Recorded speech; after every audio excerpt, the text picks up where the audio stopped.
у меня ударил, alright? The fuck you think?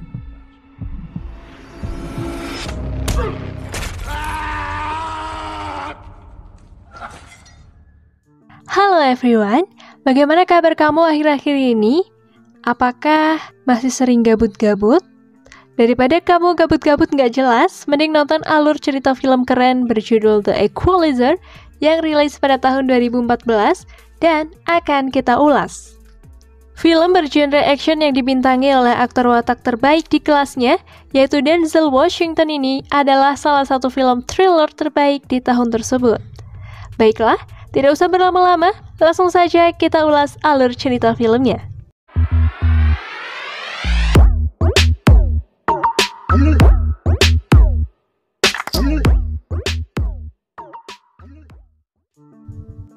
Di awal film, kita akan ditunjukkan sosok seorang pria paruh baya bernama Robert.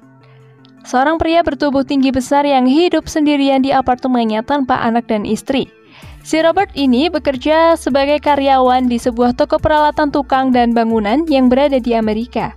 Kalau di Jakarta ya semacam IKEA gitulah. Dan kehidupan Robert pun tampak normal seperti pria-pria lainnya. Robert memiliki rekan kerja yang berniat untuk tes menjadi security bersama Ralphie. Karenanya, Robert menyuruh Ralphie untuk menghindari makanan yang dapat mengganggu program dietnya itu. Robert adalah orang yang rapi dan teliti, dan tepat waktu. Terlihat dari cara dia melakukan sesuatu dengan menghitung semuanya dengan akurat menggunakan stopwatch pada jam tangannya.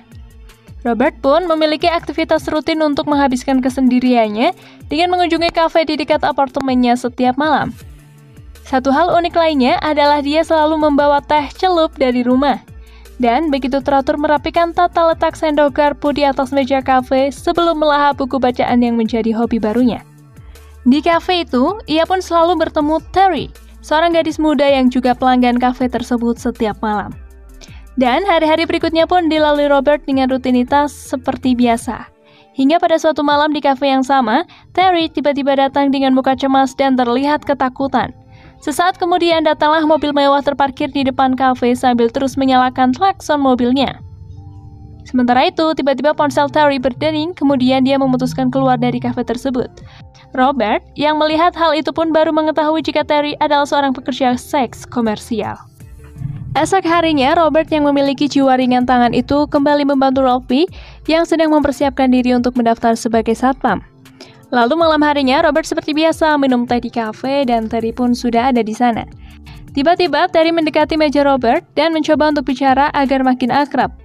Robert pun menanyakan kepada Terry tentang pipinya yang lebam akibat pukulan, yang tentu saja hal itu dialihkan oleh Terry dengan curhat bahwa Terry sebenarnya ingin menjadi seorang penyanyi. Bahkan, Terry memberikan CD rekaman suaranya untuk dinilai oleh Terry. Dan, Robert memberikan semangat kepada Terry bahwa di dunia ini kita semua bisa dan mampu untuk menjadi apapun saja sesuai yang kita inginkan. Merasa makin akrab, mereka pun pulang bersama dengan berjalan kaki. Tiba-tiba, sebuah mobil sedan hitam berhenti tepat di depan mereka dan muncullah seorang pria yang ternyata itu adalah Slavy, seorang Rusia bos germo dari Terry. Di depan Robert, Terry ditampar dan dicekik oleh Slavy karena dianggap mengecewakan pelanggan semalam. Setelah memaksa Terry untuk masuk ke dalam mobil, Slavy justru memberikan kartu namanya dan berkata barangkali saja Robert membutuhkan seorang teman wanita suatu saat. Besok malamnya, Terry tidak terlihat di kafe, dan pelayan kafe itu pun bilang jika Terry kabarnya kini berada di ICU sebuah rumah sakit. Robert dengan jiwa suka menolongnya itu pun bergegas ke rumah sakit tersebut. Di sana, Robert melihat Terry babak belur di ICU bersama seorang temannya. Dan pada saat Robert sedang duduk di ruang tunggu, teman wanita Terry tersebut mendekatinya untuk mengambil kopi. Dan Robert akhirnya menanyakan tentang kejadian apa yang menimpa Terry. Mendengar hal itu pun, Robert justru galau abis. Antara ingin membantu Terry, tetapi di lain sisi Robert ini sudah begitu nyaman dengan kehidupan barunya yang nyaman seperti orang kebanyakan. Di lain waktu, tampak Slavy sedang masuk ke markasnya yang berada di sebuah restoran mewah ala Rusia dan sudah ada beberapa anak buahnya yang menunggunya untuk menyetor sejumlah uang. Tak lama masuklah seorang ke ruangan mereka dan orang itu adalah Robert. Tanpa diduga, Robert langsung menyetorkan uang sejumlah $9.800 dengan maksud menebus Terry agar dapat keluar dari cengkraman Slavi dan jaringan prostitusinya. Disadari uang, Slavi bukannya senang, justru merasa tersinggung dan mengatakan kepada Robert untuk ambil kembali uangnya dan segera pergi dari sana. Dan bukannya keluar dari kandang macan, si Robert justru menghancurkan macan tersebut dengan sadis tanpa ampun.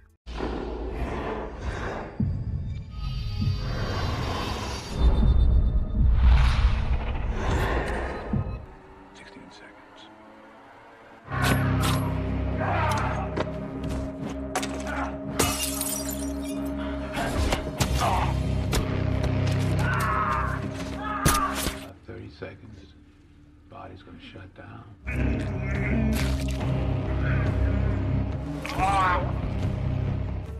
Esok harinya, Robert bekerja di IKEA seperti biasa. Dan ia pun sempat melihat siaran TV tentang pembunuhan di restoran Rusia semalam. Di scene selanjutnya, diperlihatkan seorang berwajah ala Rusia turun dari jet pribadinya, dan orang tersebut bernama Teddy. Teddy adalah orang kepercayaan Mr. Pashkin yang didatangkan khusus dari Rusia untuk mencari siapa pembunuh Slavi. Di sini diketahui jika Slavi adalah anak buah Mr. Pashkin untuk mengurusi bisnis haramnya di Amerika. Dan kematian Slavi ini membuat bisnis Mr. Pashkin terganggu. Teddy yang ternyata adalah seorang mantan pasukan elit Rusia itu pun mengetahui jika pembunuh Slavi bukanlah seorang sembarangan, terlihat dari TKP pembunuhan tersebut. Sementara itu, di tempat lain, Robert kaget mengetahui bahwa Ralphie sudah berhenti bekerja sejak hari ini. Robert pun mendatangi tempat Ralphie, dan di sana ia sudah melihat Ralphie sedang membantu ibunya membereskan tempat makan milik ibunya yang dibakar oleh polisi korup akibat ibunya menolak untuk memberikan uang jatah preman. Mendengar hal itu, Robert pun bersiap memberikan pelajaran kepada polisi korup yang lebih pantas disebut preman itu. Besoknya, ibunya Ralphie sangat bersyukur karena polisi korup tersebut mengembalikan semua uang yang pernah diambilnya dan Ralphie pun kini kembali bekerja seperti biasanya. Di tempat lain, Teddy sedang menginterogasi seseorang yang ada hubungan dengan Slavi dan bisnis Mr. Pashkin. Akhirnya, Teddy menemukan sedikit petunjuk melalui teman Terry yang pernah menjenguknya di rumah sakit. Dan di sana diketahui bahwa ada seorang pria hitam tinggi besar juga menjenguk Terry. Si Teddy yang kejam dan tak berperi kemanusiaan ini justru membunuh wanita tersebut setelah mendapatkan informasi yang ia inginkan. Lalu, Teddy mengecek CCTV di sekitaran TKP dan mencurigai Robert sebagai pelaku pembunuhan karena sesuai dengan ciri-ciri yang ia dapatkan sebelumnya.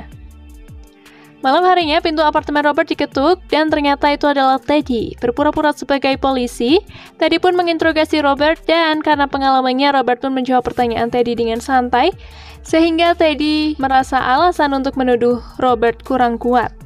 Namun, karena Robert sudah paham bahwa Teddy bukan polisi, melainkan orang yang ada hubungannya dengan Slavi yang dibunuhnya, maka Robert segera membeli beberapa obat jet lag dan tiket pesawat untuk memanipulasi alibi agar seorang Robert telah pergi ke luar negeri.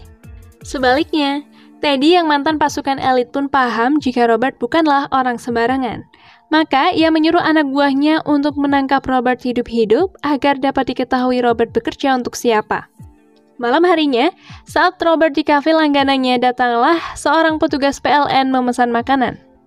Robert langsung menyindir orang tersebut jika petugas PLN tidak mungkin telapak tangannya halus seperti dirinya. Merasa ketahuan, pria tersebut pun ternyata menodongkan pistol kepada orang yang salah.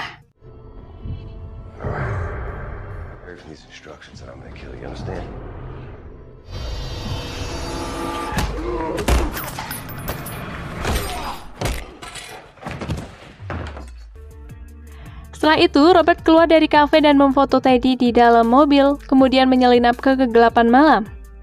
Esoknya, Teddy dan anak buahnya pun memeriksa apartemen Robert. Dan mereka tidak menemukan apapun kecuali botol antimo dan sobekan tiket nonton bola di luar negeri. Teddy yang memiliki insting pun paham bahwa itu cuma manipulasi Robert untuk mengelabuhinya. Dan uniknya, justru Robertlah yang sedang mengawasi mereka melalui kamera yang disembunyikan di rumahnya. Melihat masalah ini semakin besar, Robert memutuskan untuk mendatangi teman lamanya di suatu tempat. Dan di sini baru diketahui bahwa Robert adalah mantan agen terbaik FBI yang sudah pensiun dan kembali ke kehidupan normal dengan memalsukan nama, rekening, dan juga data pribadi lainnya. Di sana, Robert meminta bantuan temannya untuk mencari data tentang Mr. Pashkin dan antek-anteknya. Setelah semua data didapatkannya, Robert pun harus menyelesaikan apa yang telah dimulainya. Pertama, ia mendatangi salah satu anak buah Teddy yang ternyata adalah seorang polisi yang korup. Setelah disekap di dalam mobil dengan asap knalpot yang dimasukkan ke dalam kabin mobil melalui selang, polisi korup itu pun bersedia mengantar Robert ke salah satu rumah bisnis haram Mr. Pashkin di Amerika. Dan saat ditodong oleh kedua ketua geng mafia tersebut, dengan mudahnya Robert membalikan keadaan dan justru meringkus mereka dan melaporkannya kepada polisi setempat. Yes, you gotta get all your shit out of here. You gotta truck it all the fuck out. All right. Two, look at that. Perfect. One. Thank you. Scene berpindah ke suatu restoran. Terlihat Teddy sedang meminta bantuan ketua gangster yang menyeramkan untuk menghabisi Robert. Dan saat orang tersebut pamit ke toilet, ternyata yang kembali hanyalah kacamata hitamnya yang sudah berlumuran darah.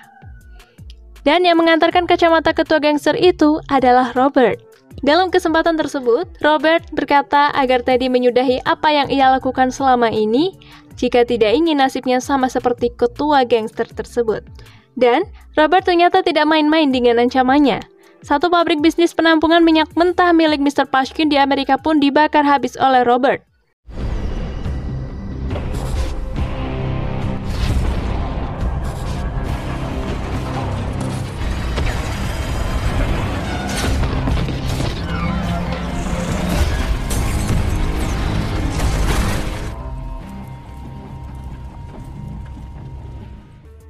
Hal ini tentu membuat Mr. Pashkin marah besar dan meminta Teddy untuk segera menyelesaikannya. Merasa dikalahkan Robert berkali-kali, Teddy akhirnya menyandra rekan kerja Robert di IKEA, termasuk Ralphie si security. Robert pun terpaksa mendatangi tempat kerjanya, di mana teman-temannya itu disandra. Dan disinilah adegan yang begitu mempesona, di mana satu persatu anak buah Teddy berhasil disikat dengan dingin oleh Robert.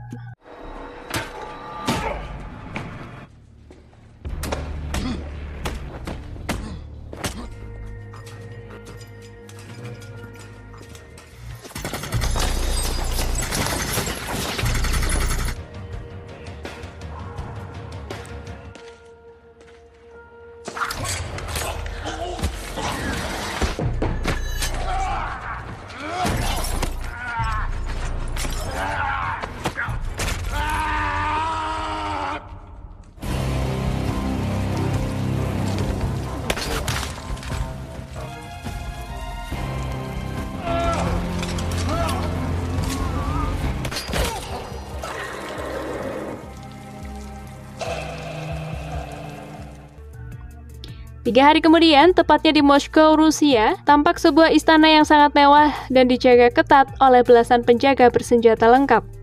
Ternyata, Robert mendatangi si kepala ularnya langsung, yaitu Mr. Pashkin, dan membunuhnya agar dunia kembali aman tentram seperti sedia kala. Dan film pun diakhiri dengan adegan Terry yang menemui Robert di pinggir jalan. Si Terry ini berkata jika ia sudah berhenti menjadi PSK dan kini ia bekerja sebagai penyanyi kafe sesuai dengan hobinya. Dan film pun berakhir.